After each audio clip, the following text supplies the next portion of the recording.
Assalamualaikum warahmatullahi wabarakatuh. Shalom, Om Swastiastu, Namo Buddhaya, salam kebajikan. Beberapa hari ini kita disuguhkan berseliuran video-video yang bernarasikan bahwa status bencana nasional tidaklah penting untuk ditetapkan. Narasi yang berkembang terkait bencana banjir di wilayah Sumatera menempatkan status bencana nasional sebagai isu anggaran dan citra ekonomi. Cara pandang ini tidak hanya keliru secara hukum, tetapi juga mengandung kesesatan logika serta bertentangan dengan nilai Pancasila dan Undang-Undang Dasar Negara Republik Indonesia tahun 1945. Narasi yang pertama, dinyatakan bahwa ketiadaan status bencana nasional tidak menghambat pencairan APBN, karena dana siap pakai BNPB dapat dicairkan cukup dengan modus tanggap darurat dari kepala daerah.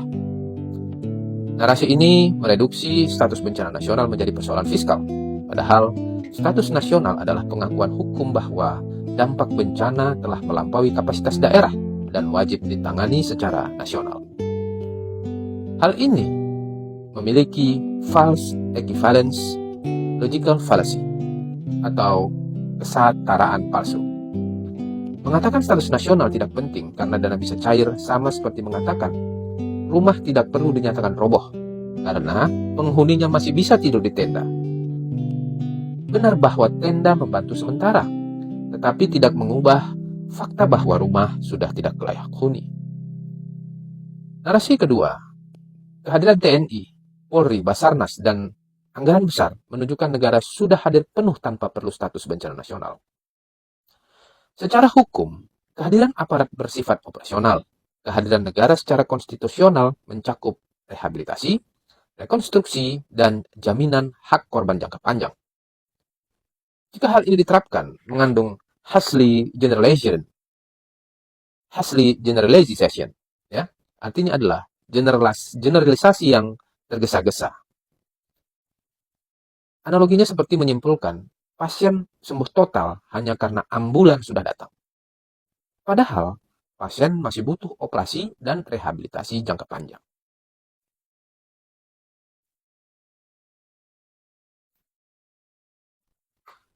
Selanjutnya,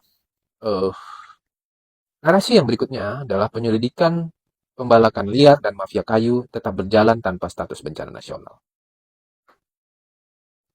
Bantahan hukumnya, tanpa status nasional, penegakan hukum cenderung terfragmentasi dan berhenti pada pelaku lapangan, tidak menjangkau aktor struktural dan pembuat kebijakan. Ini memiliki non sequitur logical fallacy. Jika dianalogikan, ini seperti berkata, pencuri tetap dicari polisi. Jadi, laporan kehilangan tidak perlu.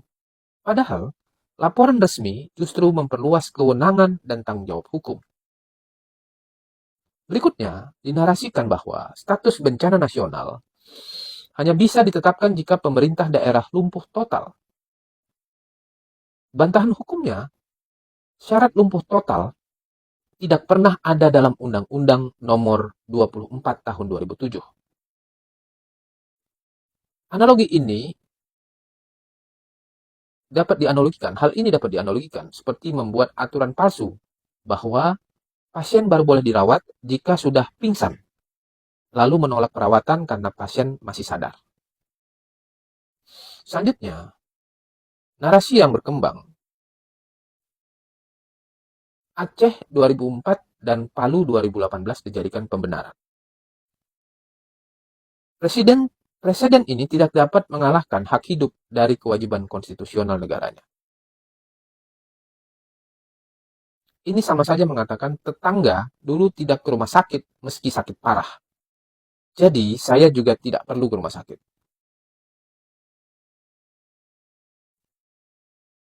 Ini mengandung false analogi.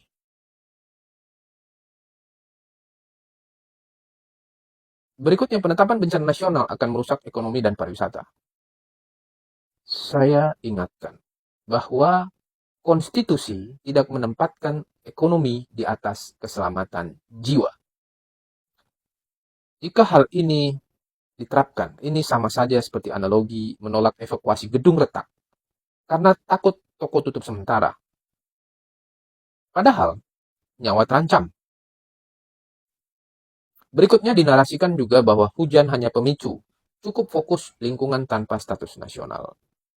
Bencana antropogenik justru menuntut pengakuan kegagalan tata kelola nasional.